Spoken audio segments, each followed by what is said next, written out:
Salut à tous et bienvenue sur AfriSynthèse, la chaîne qui décrypte l'actualité africaine avec clarté et profondeur. Avant de plonger au cœur des révélations qui secouent Abidjan, si ce n'est pas encore fait, prenez juste 2 secondes. Cliquez sur le bouton s'abonner et activez la cloche.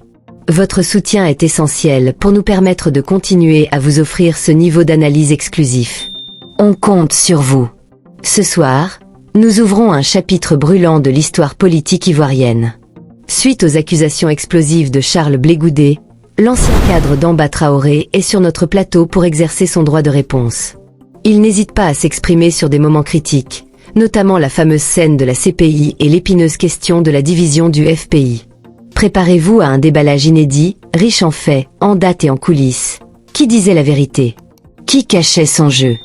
C'est une confrontation que vous ne verrez nulle part ailleurs.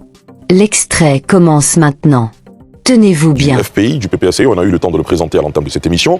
Il a souhaité un droit de réponse pour réagir aux propos de Charles Blé Goudé et nous y sommes. Demba Traoré, on était obligé de vous interrompre en raison du journal télévisé. Nous revenons à ce que vous expliquez. Vous vous êtes retrouvé le 23 décembre 2015 dans la suite du président Gbagbo à La Haye et il vous a demandé de l'accompagner pour faire une commission à l'épouse de Charles Blé Goudé. Voilà. C'est là que vous étiez Absolument.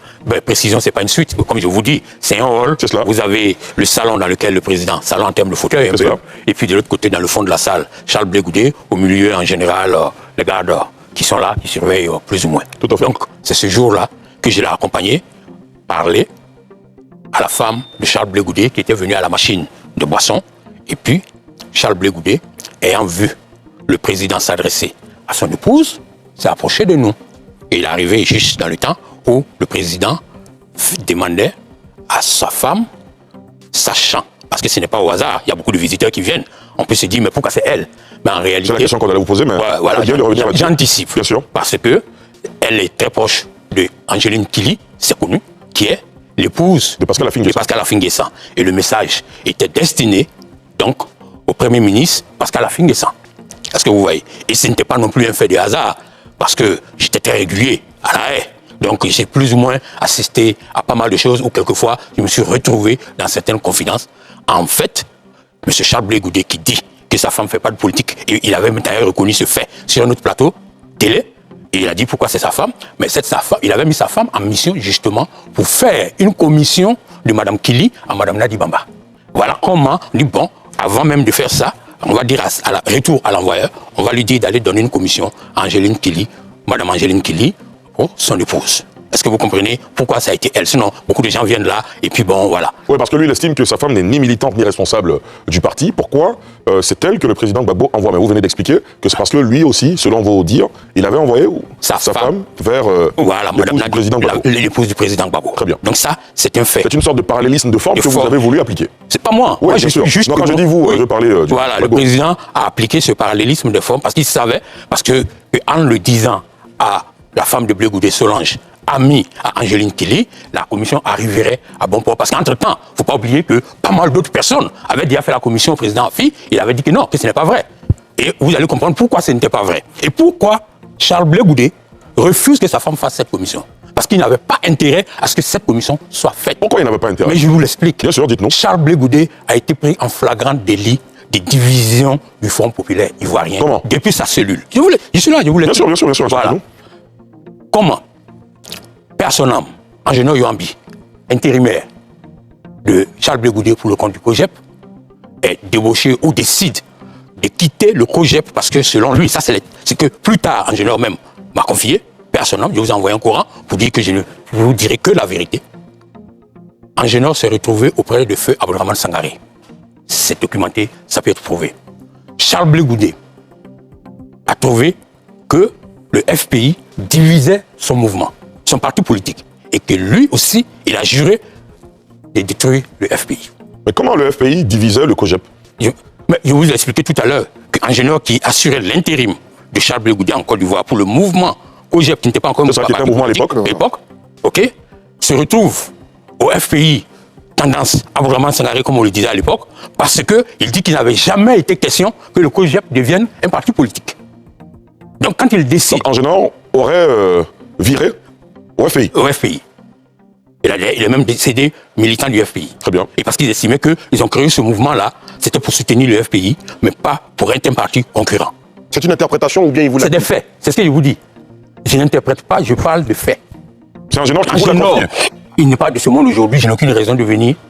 C'est lui qui me l'a dit quand moi je suis rentré plus tard en Côte d'Ivoire. Très bien. C'est sa version des faits. Très bien. Donc, quand M. Charles Blé Goudé se retrouvait à La Haye, en cellule avec le président Gbagbo, c'est lui qui informait le président Afi que tout ce qui se passe, non seulement ce n'est pas la signature du président Gbagbo, mais qu'il n'est même pas intéressé par la présidence du FPI.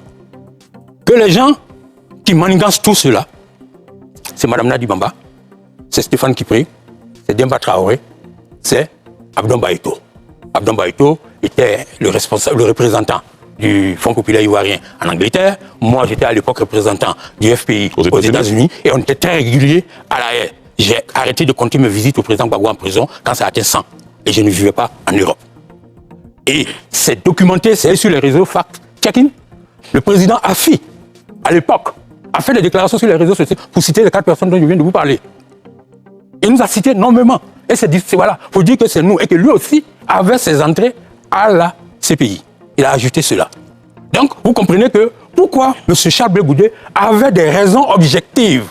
Parce que lui qui est en train de dire au président, au Premier ministre Afi, que le président Gbagbo n'est pas intéressé par le poste de président du FPI, que ce n'est pas lui qui a signé les documents, il ne peut pas trouver sa femme en train d'aller dire, ça ne l'arrangeait pas, d'aller dire... Alors, moi j'ai bien envie de vous poser une question. Quand vous dites Charles Blé Goudé qui donnait des informations à Pascal Affi-N'Guessan, est-ce qu'il y a des éléments qui fondent cet élément? C'est Pascal Affi-N'Guessan qui fait ce témoignage, qui dit que c'est Charles Blé Goudé qui lui donnait des informations? Pas le nom. Il y a combien d'Ivoiriens? Il dit qu'il avait aussi ses entrées. Et vous déduisez que c'était Charles Blé Goudé? Bon, vous savez, hein, on le sait. Parce qu'aujourd'hui, beaucoup de gens étaient avec Charles Blé Goudé, ils ne sont plus avec lui. Est-ce que vous comprenez? Donc, il suffit d'explorer les réseaux, il y a beaucoup de témoignages sur cette question-là. Et en plus, qui avait intérêt à ce que le FPI reste divisé et s'émiette? Tous ceux qui pouvaient capitaliser sur ce brouhaha politique. Mais le président Blé Goudé était en bonne position pour cela. Regardez la sphère politique du moment. On parle de 2 tendances, FPI, Afi, Abdourahmane Sangaré, mais en réalité, il n'y avait pas de FPI Abdourahmane Sangaré. Il y avait ceux qui sont restés loyaux au président Gbagbo et ceux qui étaient restés avec le Premier ministre Afi.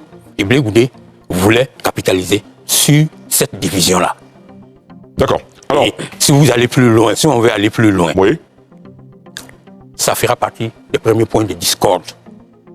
Entre qui et qui? Entre Blé Goudé et le président. Parce que le président, évidemment, quand il a compris tout de suite que Blé, il était pour quelque chose. Ce n'est pas simplement que déjà, ce n'était pas du tout galant et poli. J'ajoute que quand il a dit que sa femme ne ferait pas cette commission, j'ai dit à Solange, Madame Blé Goudé, j'ai dit, Madame, c'est Dieu qui a voulu que je sois témoin de cette scène. Je vous donne jusqu'à la fin de l'année. Si vous ne faites pas la commission, si je n'ai pas la preuve que vous avez fait la commission, je rends la déclaration. Je rends ça public. Donc je n'ai pas fait au hasard. Justement, à quelle fin? C'est ce que j'allais vous demander. Quel intérêt vous aviez à rendre ça public? Dans un parti qui était déjà dans les... Comprenez, nous étions à moitié des prisonniers tous dans une logique où, vraiment, Charles Blé Goudé, qui j'ai vu, pris pratiquement par le président Laurent Gbagbo, comme un fils. Ça m'a choqué de le voir dire au président que sa femme, il a dit, nous ne ferons pas. Il n'a pas dit, elle ne fera pas. Hein. Président, nous ne pouvons pas faire cette commission. Ça m'a choqué. Oui, parce que lui, sur ce plateau, il estime qu'il a fait la prison avec beaucoup d'autres personnalités. Il a cité le Premier ministre Guillaume Soro, il a cité Damana Diapikas. Il dit que jamais il n'y a eu de fuite sur leurs aventures en prison et que cette fois-ci, c'est sorti parce qu'il y a des gens qui ont parlé. Donc c'est tout le sens de la question posée par... Mais justement, j'ai envie de vous applaudir. J'ai envie de vous applaudir tellement la question a bien nommé. Mais justement, moi j'ai fait ma première visite au président Laurent Gbagbo. C'était le 30 mai 2012. Ensuite, le 31, son jour anniversaire 2012. Et le 18 juin 2012, où l'audience était supposée s'ouvrir. Je suis allé le voir pour pouvoir lui demander s'il avait un message pour ceux qui étaient venus le soutenir. Vous avez eu la fameuse expression, si Sangaré tient, je tiens. C'est là qu'il m'a dit, Demba, tu leur diras ça. Mais juste, Blé Goudé arrive à la CPI en 2014. C'est cela. Mais avant ça, parcourez les réseaux, je vous mets au défi. Les réseaux aujourd'hui n'oublient rien. Il n'y avait pas de bruit à la CPI. Tout ce que vous pouvez voir, c'est des gens qui ont pu venir, et il n'était pas tout le monde qui venait voir le président Laurent Gbagbo en prison. Les quelques rares qui venaient le voir sortaient et puis faisaient juste une photo devant le numéro 32. Les bruits commencent quand? quand Charles Blé Goudé arrive. J'ai été le premier qui a informé le président Gbagbo que Charles Blé Goudé était arrivé à la CPI. Il ne l'avait pas encore vu. Vous y étiez? Moi, j'étais là.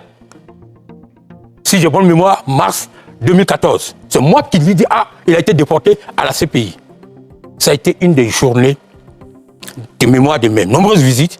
Je n'ai jamais vu le président dans un état pratiquement inquiet de ce jour. C'est aujourd'hui que je comprends. Parce que tous ceux qui ont visité les deux en prison vous le diront. Le président n'a plus eu la paix dans cette prison depuis l'arrivée de Blé Goudé. C'est pas une affirmation gratuite. Oui. Je vous donne des faits. Non, je n'en disconviens pas. Je dis juste que c'est quand même un peu grave. Pourquoi, en même temps, vous ne vous dites pas, j'ai vu le président très inquiet ce jour-là, quand je lui annonce l'arrivée de Blé Goudé, parce que c'est quelqu'un qu'il considère comme son fils qui vient d'arriver dans une telle prison. Donc peut-être qu'il est affecté. C'est ce que j'ai pensé au départ. Ça a été une des visites, comme je vous dis, très courte, parce que vraiment, il n'était pas... Mais avec le cours des événements, m'ont fait comprendre qu'il sait des choses que nous, on ne sait pas. Et que c'est avec le cours des événements, de tout ce qui a pu se passer à la CPI comme bruit. N'oubliez pas que Charles Blé Goudé a conduit le communiqué ici pour dire qu'il reçoit qui il veut, quand il veut. Il est aussi un prisonnier. Mais simplement... Il n'en avait pas le droit, selon vous? Si, mais quand on est avec son père en prison, quelquefois, on respecte aussi son intimité. Surtout que quand vous partagez le même périmètre. Le même périmètre. Il y a des personnes que le président ne voulait pas recevoir. Monsieur Charles Blé Goudé, sachant que le samedi, c'est le jour de visite de famille, donc forcément, le président va être là, c'est ce jour qui recevait ces personnes. Qui sont ces personnes? Charles Blé Goudé, je sais que vous allez poser. Souffrez. Souffrez. Que je ne cite pas ces noms. Voilà, chers spectateurs, cet extrait crucial de l'entretien avec Damba Traoré touche à sa fin. Vous l'avez vu, entre la scène explosive de la CPI, les accusations de division du parti et les révélations sur la propriété du siège du papacy, les lignes de rupture sont plus profondes que jamais. Maintenant, c'est à vous de jouer. Que pensez-vous de la version des faits présentée par Damba Traoré? Est-ce que cette confrontation vous éclaire sur les raisons de la rupture entre Laurent Gbagbo et Charles Blé Goudé? Donnez-nous votre avis et lancez le débat dans les commentaires ci-dessous. Si ces analyses pointues vous passionnent, abonnez-vous immédiatement à AfriSynthèse. Cliquez sur le bouton « Activez les notifications » pour ne jamais manquer nos décryptages exclusifs. Enfin, si vous pensez que cette vérité mérite d'être entendue par le plus grand nombre, partagez cette vidéo sur tous vos réseaux. Votre engagement est notre force. Merci de nous avoir suivis. À très vite pour de nouvelles synthèses sur l'actualité qui secoue le continent.